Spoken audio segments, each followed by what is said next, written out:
Saatnya berpetualangan, datang ke Taman Pelangi.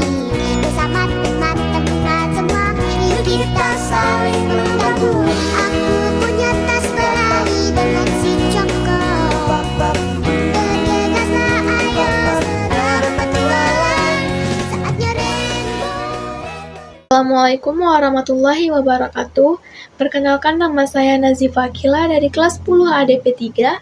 Di sini saya akan menjelaskan materi ekonomi bisnis, materi bab 1, yaitu masalah pokok ekonomi dan sistem ekonomi.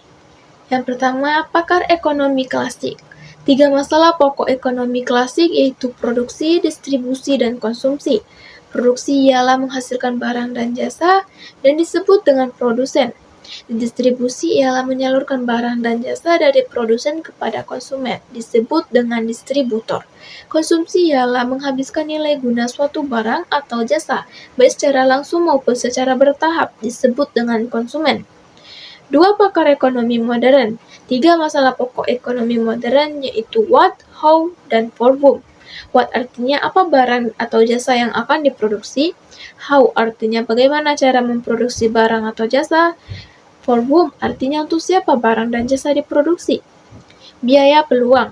Biaya peluang adalah biaya yang timbul akibat memilih peluang terbaik dari beberapa alternatif yang tersedia.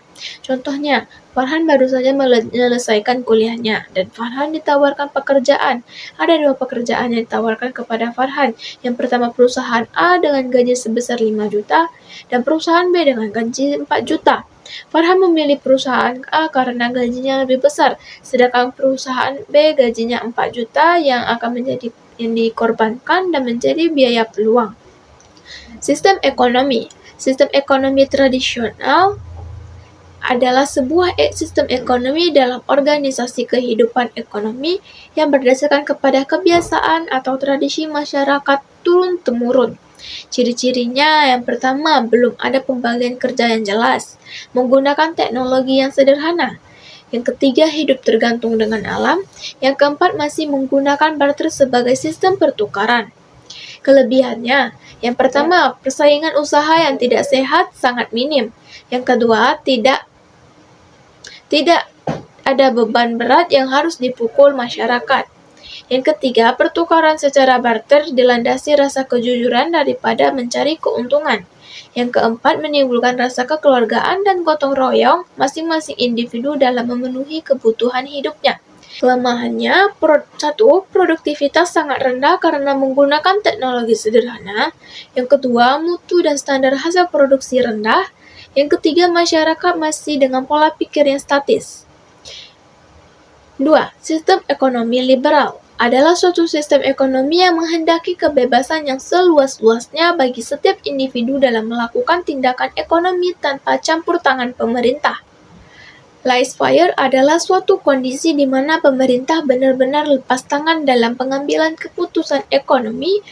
Negara yang menganut laissez-faire adalah Amerika Serikat, Inggris, Prancis, Belgia, Irlandia, Swiss, Kanada, dan Indonesia tahun 1950. Ciri-cirinya, yang pertama, sumber-sumber produksi dikuasai oleh masyarakat. Yang kedua, semua kegiatan ekonomi yang dilakukan bertujuan untuk mencari keuntungan. Yang ketiga, terjadi persaingan yang cenderung tidak sehat dalam masyarakat. Dan keempat, timbul 2 golongan dalam masyarakat, yaitu golongan pemberi kerja dan golongan pekerja. Kelebihannya, yang pertama, menumbuhkan inisiatif dan kreatif masyarakat dalam kegiatan ekonomi. Yang kedua, setiap individu memiliki kebebasan untuk memiliki sumber daya produksi. Yang ketiga, persaingan untuk maju karena kegiatan ekonomi diserahkan kepada masyarakat. Kelemahannya, yang pertama, adanya praktik persaingan yang tidak sehat, yaitu penindasan pihak yang lemah. Yang kedua, distribusi pendapatan tidak merata. Yang ketiga, pemilik sumber daya produksi mengeksploitasi para pekerjanya, sehingga yang kaya akan semakin kaya dan yang miskin akan semakin miskin. 3. Sistem ekonomi komando adalah sistem ekonomi di mana pemerintah memiliki peranan dominan dalam mengendalikan perekonomian negara yang menganut, yaitu Rusia, RRC, Eropa Timur, dan atau bekas negara Uni Soviet. Ciri-cirinya yaitu yang pertama, hak milik perorangan tidak diakui sehingga kebebasan individu dalam berusaha tidak ada. 2. Alat-alat produksi dikuasai oleh negara. 3. Kegiatan perekonomian dari produksi, distribusi, dan konsumsi, serta harga ditetapkan oleh pemerintah dengan peraturan negara. Kelebihannya, 1. Pemerintah lebih mudah dalam mengadakan pengawasan dan pengendalian. 2. Pemerintah bertanggung jawab sepenuhnya terhadap seluruh kegiatan ekonomi. 3. Distribusi pendapatan masyarakat merata sehingga kemakmuran masyarakat merata. Kelemahannya, yang pertama, inisiatif dan kreatif individu tidak berkembang. Yang kedua, masyarakat tidak memiliki kebebasan dalam memiliki alat dan sumber daya. Yang ketiga, pemerintah bersifat paternalistis, artinya apa yang telah diatur atau ditetapkan oleh pemerintah adalah benar dan harus dikerjakan. 4. Sistem ekonomi campuran adalah sistem ekonomi yang di satu sisi pemerintah memberikan kebebasan kepada masyarakat dalam berusaha dalam melakukan suatu kegiatan ekonomi, akan tetapi di sisi lain pemerintah mempunyai campur tangan dalam kegiatan perekonomiannya. Ciri-cirinya, yang pertama, bidang-bidang yang menguasai hajat hidup orang banyak dikuasai oleh negara. Yang kedua, mekanisme kegiatan ekonomi yang terjadi di pasar adalah campur tangan pemerintah dengan berbagai kebijakan ekonomi. Yang ketiga, hak milik perorangan diakui tetapi tidak boleh merugikan kepentingan umum. Kelebihannya, sektor ekonomi yang dikuasai oleh pemerintah lebih bertujuan untuk kepentingan masyarakat. Yang kedua, hak individu atau swasta diakui dengan jelas.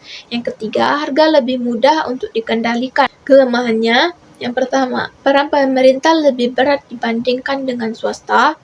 2. Timbulnya KKN atau korupsi, kolusi, dan nepotisme dalam pemerintah karena banyak sektor-sektor produksi yang lebih menguntungkan pihak pemerintah sedangkan sistem pengawasannya masih rendah. 5. Sistem ekonomi Pancasila. Sistem ekonomi yang berpedoman pada Pancasila dan Undang-Undang 1945 sebagai landasan konstitusional.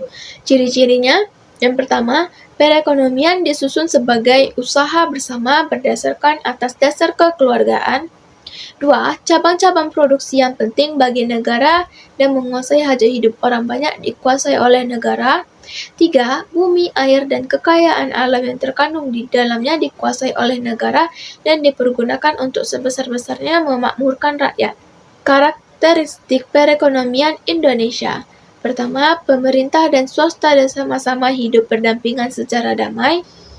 2. Sistem ekonomi berdasarkan atas asas kekeluargaan. 3. Masyarakat memegang peran penting dalam perekonomian. 4. Negara menguasai bumi, air, dan kekayaan alam yang terkandung di dalamnya untuk kepentingan orang banyak.